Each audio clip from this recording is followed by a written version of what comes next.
Bueno, buenas. Otra vez estamos retomando el caso TRZ, con su planteo ya leído, su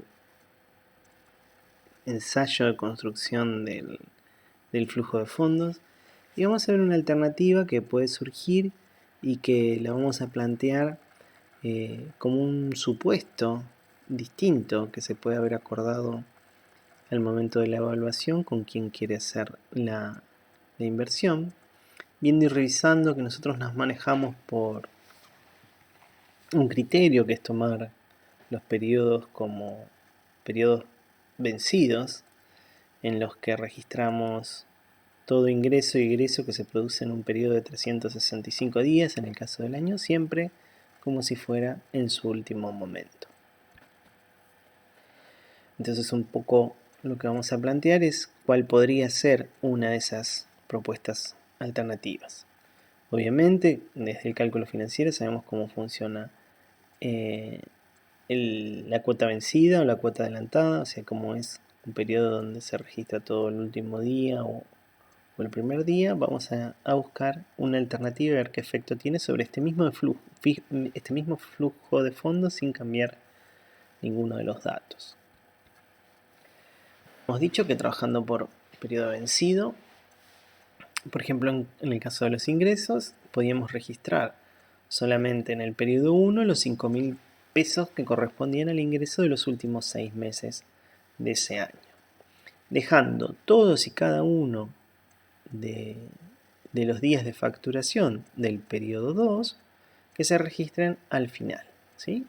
Porque no se olviden ustedes que nosotros no hacemos un flujo de fondos diario ni mensual, sino en este caso estamos construyendo un flujo de fondos anual. Y podemos discutir seguramente con el empresario que cada uno de los días en que el vehículo funciona, y funciona todos los días de la semana, ¿sí? Durante todas las semanas del año, funciona ese colectivo y factura en forma homogénea y recauda y genera ingresos día a día. Porque vamos a los primeros ingresos de un periodo esperarles 365 días, ¿sí? Sin reconocerles ningún interés por una operación de capitalización, y sin embargo una vez que lo llevamos al fin del periodo los vamos a actualizar nuevamente hasta el año 0 por aplicación esto último de las fórmulas, ¿no?, de Van y Tir. En este caso recuerden que habíamos marcado un año, ¿sí?, porque particularmente nos habíamos referido al caso de la amortización, pero ese año nos sirve para pensar de la siguiente manera, ¿no? Si nosotros no podríamos tener una alternativa, ¿sí?, que nos las va a proponer, como decíamos, el empresario, que es, bueno, no seamos tan conservadores, no seamos tan prudentes y no registremos todos los ingresos y egresos como si se produjeran el último día del periodo, el último día del año. Vamos a elegir una fecha media, ¿sí?, una fecha media en ese periodo de 365 días. ¿Cómo funcionaría esto?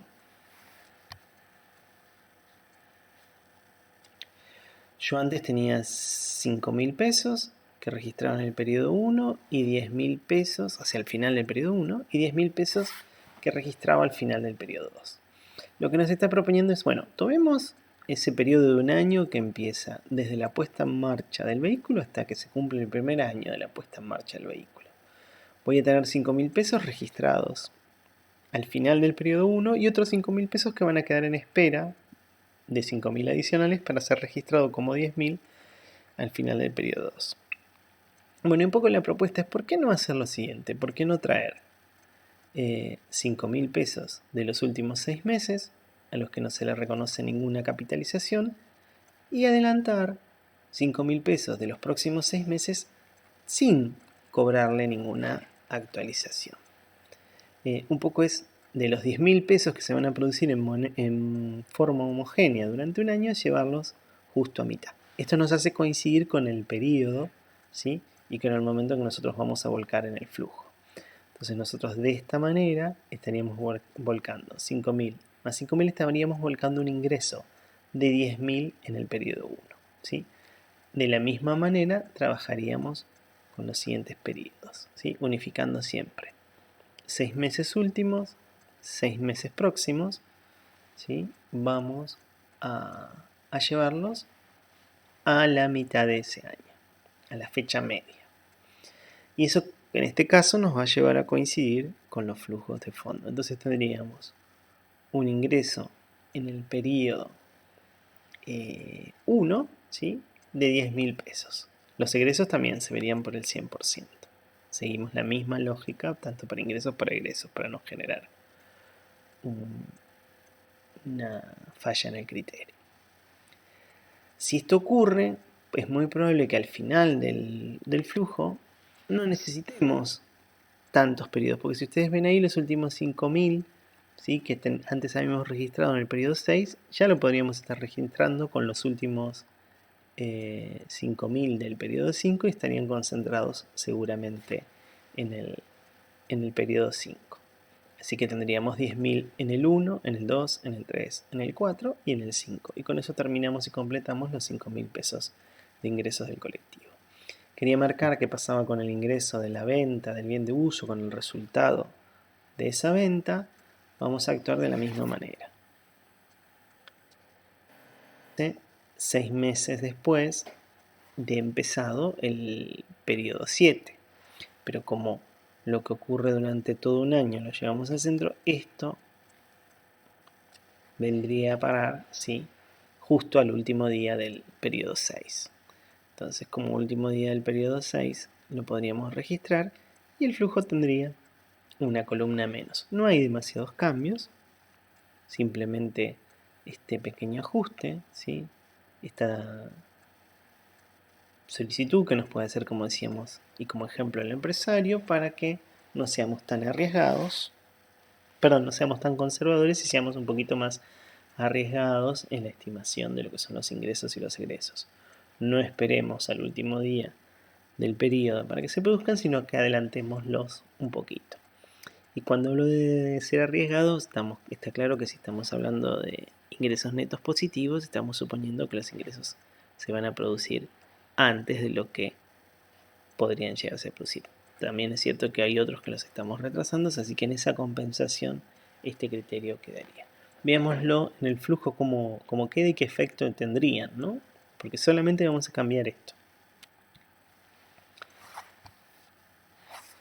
Cuando yo armo el flujo de esta manera, como decía, no necesito ya tener un flujo que alcance el año 6, me alcanza el año 7 me alcanza del 0 al 6, y van a quedar los mismos conceptos. Fíjense que la columna 0 no cambia, la columna 6 es igual de lo que era la columna 7, lo que va a haber es un acomodamiento, ¿sí? Y un 100% de ingresos y egresos de todo un año van a caer en el periodo 1, ¿sí? Por adelantamiento de los 6 meses del periodo siguiente, como vimos recién. Y se me va a constituir entonces 5 periodos, ¿sí? De ingresos de 10.000, ¿sí? Gastos operativos de 1.800, mantenimiento de 1.000, patentes y seguros de 1.000, sueldo de choferes de 1.200, ¿sí? Y un coste de oportunidad por un alquiler de 200. Las amortizaciones caen en cada uno de esos años, ¿sí? Seguimos el mismo esquema, lo que pasó con el resultado, ¿sí? Si va a ocurrir en los próximos 6 meses después de terminar un periodo, lo adelantamos a ese periodo. Se cae en la fecha media. En los últimos 6 meses de un periodo, en los primeros del siguiente, todo va al medio, fecha media. El resto del flujo funciona normalmente, ponemos la amortización, el resultado, después se calcula la base imponible, el impuesto, con la misma tasa, todo. Generamos el descuento de la amortización y el resultado de venta y solamente nos queda la inversión, que no tiene ningún cambio, ¿sí? No hay cambio en inversión, resultado, ingreso por venta, por lo tanto el flujo de fondos cambia, ¿sí? Pero esos conceptos no. El flujo de fondos del proyecto será 18.500, 4.260 durante 5 años y un último ingreso en el año 6 de 3.500. Obviamente los ingresos que estaban más separados en el tiempo se concentran de alguna manera por ese movimiento de 6 meses hacia atrás y hacia adelante que hicimos. los 6 meses de hacia atrás no importan tanto porque siempre estamos llevando un año hacia atrás. Esta vez llevamos solo 6 meses hacia atrás y trajimos 6 meses hacia adelante. Los cuadros anexos quedan igual. Si ustedes se fijan, no hay diferencia con lo que habíamos resuelto de la otra manera. ¿Sí? Valor de origen, amortización acumulada, valor libro 0, el ingreso por venta del bien de uso menos un valor libro 0 da un resultado de 5.000 positivo. La tasa de impuesto es la misma. Cuando calculamos el BAN de ese flujo que ya presentamos, nos da un BAN positivo esta vez al 8%, de 714,54, y obviamente esto se coincide con el cambio en el cálculo de la TIR, ¿sí? Que en el caso de este proyecto es más rentable, es del 9,29 y está por encima del 8%. Así que hay la coincidencia que me lleva a un BAM positivo. ¿Sí? En esta evaluación de rentabilidad que hacemos, aplicando las mismas fórmulas a los mismos datos, pero simplemente habiendo cambiado ese criterio de registro de cuándo se producen los ingresos y los egresos, logramos esta modificación. A partir de esto tenemos un proyecto rentable y podríamos también analizar lo que se plantea en la segunda parte del práctico, ¿sí? Que es analizar el valor máximo a pagar por una llave. ¿Sí? Esta parte del planteo lo hace más interesante porque podríamos hablar de un valor máximo de llave por encima de los 5.000 pesos. No se puede dar esa situación con un BAN negativo, ¿sí? Tendríamos que hablar de un valor llave de menos de 5.000 pesos, ¿sí? Y si fuera un valor mínimo que está esperando la empresa que nos ofrece la oportunidad de invertir, obviamente nos estaría dejando fuera en la otra situación. Pero en esta, ¿sí? Tenemos 714,54 para ver qué hacemos. Esta segunda parte, que decía entonces determine cuál es la cantidad máxima que podría pagar la empresa TRZ en concepto de llave para que la incorporación del nuevo vehículo no signifique una pérdida, lo vamos a analizar y trabajar entre todos, ¿sí? Lo vamos a hacer con el Excel, vamos a buscar alguna forma de poderlo resolver y trabajarlo entre todos, lo mismo que responder cualquier duda o consulta que puede haber llegado a quedar después de este planteo, ¿sí? que queda en video, bueno, y está disponible para todos los que lo quieran revisar y repensar todas las veces que sea necesario. Hasta acá, bueno, mi nombre es Héctor Barthelemy y muchas gracias.